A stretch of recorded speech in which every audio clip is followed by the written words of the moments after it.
The overall goal of this procedure is to detect single molecules and ultra-small nanoparticles without the use of labels, using a technique based on optical resonator technology and frequency locking.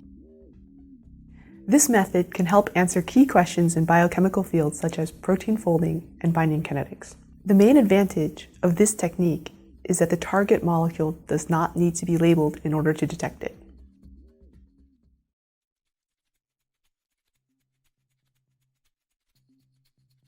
Setup for this technique involves coupling a microtoroid chip to an optical fiber. First, obtain a microtoroid chip. This is an approximately 6.5 mm by 5.5 mm silicon chip with a microtoroid fabricated on it.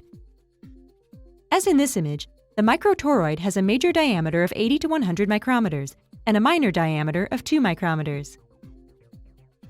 For now, put the chip aside and prepare the fiber. In order to couple the chip, work with single-mode fiber on a spool and unwind roughly a meter of the fiber. Get wire strippers, and roughly in the middle of the unwound fiber, use them to strip a 2.5 centimeter segment of the polymer coating from the fiber.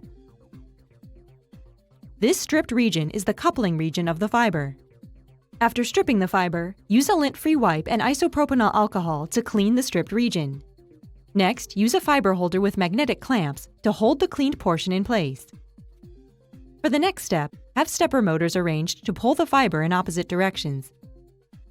Position the fiber holder to allow attaching the stepper motors to the fiber on either side of the stripped region. In addition, attach a laser to one end of the fiber to serve as a light source. Start the stepper motors moving in opposite directions to stretch the fiber.